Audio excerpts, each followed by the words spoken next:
So hey everyone, welcome back to my channel. और इसके पहले आपने इंडिकेटर वाली वीडियो देखी होगी, अगर नहीं देखी तो जाके पहले देख लो। और चलो इस पे हम पढ़ते हैं एसिड क्या होता है, बेस क्या होता है, सॉल्ट क्या होता है। ठीक है, तो हम पहले सबसे पहले तो इंट्रोडक्शन दे देती हूँ कि हम सबसे पहले क्लास 12th का एसिड बेस एंड सॉल्ट का चैप्टर पढ़ने वाले हैं, जिसमें हम पढ़ेंगे कि एसिड क्या होता है, बेस क्या होता है, सॉल्ट क्या होता है, और काफ़ी कुछ पढ़ेंगे।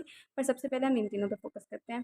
ठीक है, अब एसिड क्या होता है? जो सब्सटेंस, अगर उस किसी भी सब्सटेंस को अगर आप डिसॉल्व कर रहे हो या डिसोसिएट कर रहे हो और वो अगर H प्लस आयन रिलीज कर रहा है, मतलब कि अगर H2 मतलब कुछ भी है, कोई भी सब्सटेंस HCl अगर उसको भी तोड़ते हो आप, ठीक है, तो अगर वो H प्लस और Cl माइनस में टूट जा रहा है, ठीक है, तो जो H प्लस जो आयन जो रिलीज कर रहा है उसको हम लोग कहेंगे एसिड है। ठीक है, अगर वो H प्लस आयन रिलीज कर रहा है तो उसको हम एसिड कहेंगे। अब देखो यहाँ पे H प्लस आयन को अगर H2O में जोड़ रहे हैं हम लोग, तो वो क्या निकल रहा है, H3O बन रहा है वो, तो इसको भी हम लोग कहेंगे एसिड है। अब ये सोल्यूशन जो है एसिडिक हो गया। ठीक है, हाँ। अब फिर H plus presence behave like acidic.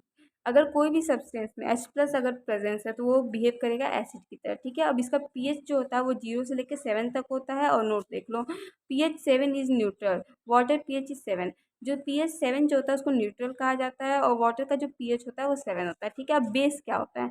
Base ऐसा सब्सटेंस है, जैसे एसिड में क्या होता है कि अगर एसिड को डिसोसिएट करेंगे तो H प्लस आयन रिलीज करेगा, वैसे ही बेस को अगर हम डिसोसिएट करते हैं तो OH आयन रिलीज करता है। तो कोई भी सब्सटेंस जो OH आयन, कोई भी मतलब कंपाउंड जो OH आयन रिलीज कर रहा है उसको हम लोग कहेंगे कि वो बेसिक नेचर का है। ठीक है, अब बेस है।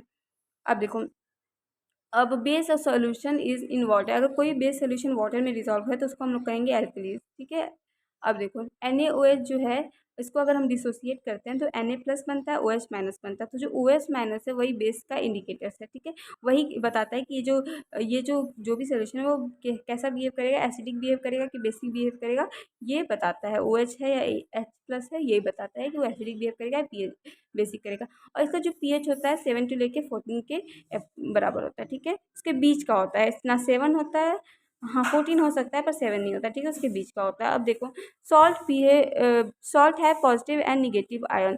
सॉल्ट बनता किससे? सॉल्ट जो है एसिड और बेस के क्या बोलते हैं, एसिड बेस के रिएक्शन से ही बनता है। तो उसमें मतलब पॉजिटिव प्रॉपर्टी भी होगी, निगेटिव प्रॉपर्टी भी होगी निगेटिव आयन की। तो pH of salt, pH of salt depend करता है। ठीक है, वेरी करते रहता है।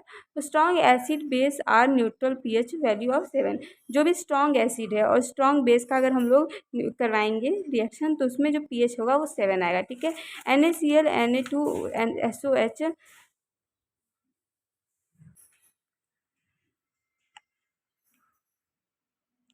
एक मिनट, हाँ। अब strong acid and weak base, अगर स्ट्रॉन्ग एसिड या वीक बेस का हम लोग अगर रिएक्शन करवाते हैं तो उसका जो पीएच होगा वो 7 से कम होगा। ठीक है, इसका एग्जांपल हो गया अमोनिया, अमोनियम क्लोराइड, जिसका पीएच जो है वो 6 है। ठीक है, अमोनियम क्लोराइड सोल्यूशन का जो पीएच होगा वो 6 होगा।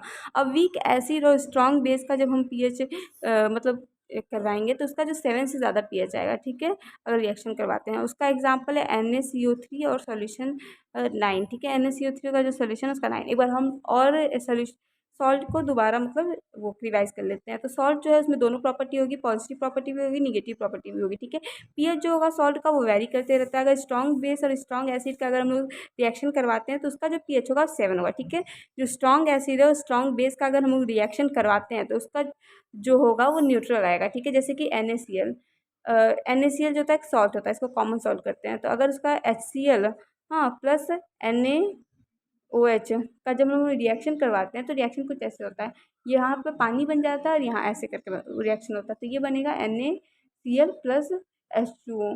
तो H2O वाटर हो गया, NaCl जो होगा इसका जो पीएच आएगा वो 7 आएगा। ठीक है, और ये दोनों स्ट्रॉन्ग एसिड और स्ट्रॉन्ग बेस है।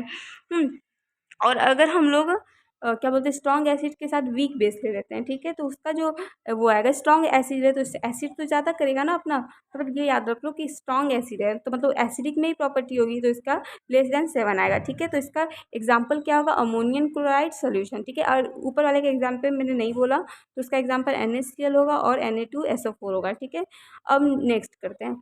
तो नेक्स्ट, अगर वीक एसिड और स्ट्रॉन्ग बेस लेते हैं, ठीक है, अगर कोई भी एसिड वीक है तो उसका जो पीएच होगा वो वीक के साइड ही होगा ना, तो उसका पीएच जो होगा वो होगा more than 7। ठीक है, अब NaCO3 का सोल्यूशन ले लेते हैं जिसका पीएच जो है वो 9 होगा। ठीक है, अब हम फिर से एसिड पे आ जाते हैं। कोई भी सब्सटेंस जिसको हम डिज़ोल्व करते हैं वो H+ आयन को रिलीज़ करता है, ठीक है।